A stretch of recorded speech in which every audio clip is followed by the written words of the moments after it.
Good evening to all crypto traders and welcome to another video waves on cryptos. It has been a while since I did a video and we are back with the QIC Cora Inner Cycle community vote on a weekly basis. So we are going to, with a last minute flip, analyze, well, it was supposed to be ENJIN, but because they are 34 versus 33% on the community's poll, I'm going to actually do both. For that reason, of course, we're going to jump first on ENJIN and then we're going to have a quick look also on Luna. Both seem to be doing fairly well. Luna looks much more bullish for the moment, to be fair, but we're going to have a quick look on the main scenarios here and the alternative scenario as well. And we're going to identify some structures to see where we could potentially be heading. Note that none of this could be considered investment advice. Do your own research. And also do not forget that I have also recently started my Telegram channel. If you are interested in joining for free, then send me a message, check my about section, and I will add you with pleasure. So let's go to the charts, guys, and from there, feel free to post your comments on YouTube to ask your questions and your concerns, should there be any. Let's jump to the starts. It's been a while since I've done ENJIN and Luna even longer, so let's have a quick look on the 4-hour just to see a bit of a perspective, guys. We're moving impulsively up, multi-structural move in intermediate wave 3, that's the red one. As you well know, correction, expect another leg up. This is how the markets work: 5 waves up, 3 waves down, 5 waves up, 3 waves down, should there be of course progress and a trend. So with that said, okay, and I'm looking at this maybe a little bit more with a pessimistic eye compared to even Luna, but I'm looking at correction wave 2 done, and I'm looking at wave 4 to end a little bit lower down. Yes, I'm sorry to disappoint, guys, but this is what this structure is showing me currently, okay, because I don't see any impulse to the upside. Over here I see a 3, over here I see a 3, and over here I'm looking at a motive wave, okay, and this is going to be an ending diagonal. Yes, guys, an ending diagonal, which means what? Which means we have a flat pattern over here in wave B. And why do we have a flat pattern? Because flat patterns are made out of a structure that has a 3, 3, and 5 wave structure. So we've got the 3, you've got the 3 ABC leading diagonal in A, and that looks like 1, 2, 3, 4, 5. Now one of the waves can be a diagonal, and that currently is wave C, which means that's because actually I forgot to add something. We did the 90 Fibonacci retracement of wave A. That's why we have a flat over here, right? Or potentially a flat. It could be W, X, and Y, double zigzag, we never know. But it looks like now we're going for a diagonal. So as long as we get the 5th wave up, that's done for me, okay? Which means wave B done. Wave A is done already. And we are expecting a 5-wave move to the downside, because this is also a 5-wave move, okay? So this is a simple zigzag, guys, with a wave B flat pattern, and it looks like to me it's going to be the running variation of the flat pattern, because wave C of B, yeah, is not going to extend above wave A, and it looks like it's highly unlikely at this current stage, at least. Once we get there, yeah, most likely to 64 or so, where I'm expecting also the base channel to hold, okay? The base channel starts from 0, connects wave 2, yeah, and connects wave 4. Well, supposedly it has to, yeah, meet the wave 4 at some point. And from there, we can start to look for prices to move higher. Now, there is an alternative here I need to mention, guys, right? That this is done, and my wave 4 is down here. That means this is 1, not an A, yeah? This is 2. And then you've got 1 and 2 again. And that is going to be the 3, the 4, and the 5. And that's going to be the 3, the 4, and the 5. 4, 5 of 3. Then we're going to get 4 and 5. and then again 4 and 5. So you can understand the potential with all these 3s and 5s that I mentioned is big. Okay, and if you want a bit more perspective, let's go on the daily. Let's go on the daily and look at this. First of all, why I'm expecting a bit more downside is because, you know, we can see some deviations over here when we're looking at the corrections. Usually correction in wave 2 and in wave 4, when we put the FIBO from 0 all the way up to 3, they're supposed to, the two corrections add up to 100.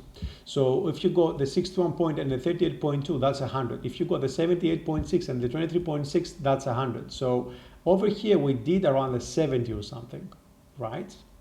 62, yeah, about the 70, 72 or so. So I'm expecting 28 at least, which means it's done. But because we have these deviations, these divergences in cryptos around 10-15%, they can be expected due to thin liquidity. We can easily go back to the previous low over here, guys. Okay, easily. Previous low, I mean, that's then wave 1 over here, right? So I'll be expected to see what's happening, unless if this is a multi-structural move to the upside, then another leg down is coming. Okay, now Luna. Since we're on the daily, let's just leave it on the daily. 1, 2, 3, 4, 5, similar structure over here, but you can easily notice how impulsive this wave is here. So the alternative idea I have for ENJIN is the main for Luna, which means Luna has done its wave 4, and the truth is that it's looking like we've got a base channel also here, okay, connecting waves 2 and 4. So that is ticked, okay. And the other thing is that, you know, we have a very big impulsive move here in wave 3, okay, which to me means this is my 1, excuse me, this is my 1, this is my 2. Well, it looks triangular, but we will call it W, X, and Y, because this is what it is when it's in wave 2, right? And then you've got 1, 2, we go up for 3, then 4, and then 5, 4, 3, and then 4, and then 5. So again, potential. And you look at this, right? You look at this. I'm not even gonna say the number, but you look at this number, okay? You look at this number, remember this number. And, well, you have to remember higher numbers too. I'm not sure I wanna show you this, but you just saw it. Anyway, pulling 1 and 2, I expect wave 3 to go to at least 1629, at least. And then wave 5 most likely to around 31. Perhaps we're going to see some sort of resistance around the 200 FIBO. Perhaps even wave 5 might just enter, that's around the 21, okay? Now, of course, depending on how this progresses to the upside, we're gonna see which projections are taken into account here. And from there, we can also work out where wave 3 can be expected to end. But as a rule of thumb, let's do the 1 and let's do the 2 over here in the minor degree. And look at this amazing cluster at 3031, guys. You see that? That's what I think my wave 3 minor is going to end. Then from there we get the 4th and the 5th. The 5th is not necessarily going to go up there, but we are, if we assume we end at 30, yeah, and then we go down to 19, I'm going to use the 38.2 and the 61.8, 42.69. These are the two levels I'm looking for the long term, of course, right? Now, the other positive thing, guys, is that we've actually broken outside the descending channel as well, just now, just recently, yeah? What we want to see prices remain above that line, guys, okay? In order to remain bullish. If that happens, then no questions asked. But if we go back below this channel, the chances of the alternative will increase, and the alternative will be something like this. This is A, B, and C, okay? It'll be like a W, X, and Y some sort, yeah? Or what else can we get here? A, B, and 1, 2, 3, 4, 5 for C, you know? That is also possible. What I'm saying is that a correction will be expected, but let me tell you this. When we have A, B, C corrections, okay, actually no, forget about this, that was a mistake. I was looking at this correction over here. what we really need, of course, despite staying up above that high, you know, we really need to break the 1940 and then the 2273.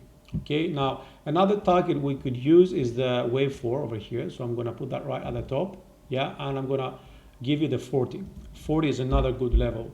And the other thing we could use to measure wave 5, guys, you have to know that stuff. It's the length of wave 1. We'll put it all the way up to the top, and that's going to bring us to around the 24.25. That's the least that we're looking for wave 5. But if we take into consideration that we have a multi-structural move already building up here, then you know that wave 1 is not my thing. Okay, perhaps even wave 4 is not, because we have multi-structural move to the upside. Okay, if my 1 is here, my 2 is here, and then 1, 2, and 3 is not even finished yet, then we're looking at, you know, a very good level to move towards, you know, I mean high levels pretty much. Now let's have a quick look on the 1 hour closely and look at this, guys. So we've got a clear 5-wave structure over here. Yeah, an ending diagonal, ABC, and then you've got, let's see, 1, 2, 3, 4, and you've got, no, that's the smallest 3, so it will probably be yeah, it will probably be something like this. 1, 2. Now again, my 3 is the smallest. I'm just trying to figure out this one. That cannot be the 3, obviously, the 3 and the 5. So we go with 1 and 2. That's 1, 2, 3, 4, and 5, guys. So that's the 3. That is my 4. I'm expecting the 5th. Okay, and that's where I'm going to get my wave 3. From there, we correct lower down. Imagine doing that bounce on the channel here, right? These two channels, the descending, the ascending. That's an amazing cluster, the 1290. Okay, so after this jump down 1290, that's going to be an amazing projection, and from there we'll continue higher up. If we get back in, then chances of alternative will increase. Until then, I hope we'll have another vote for Luna, because I miss I miss doing analysis on coins that I haven't done for a while, because we keep doing ENJIN and BET and VeChain and BTC and Ethereum. Give me something new. Thank you for watching, guys. And as I said before, none of this is investment advice, and don't take it as it is. If you have any questions, leave them on the YouTube section. And as always, subscribe, like, and leave comments.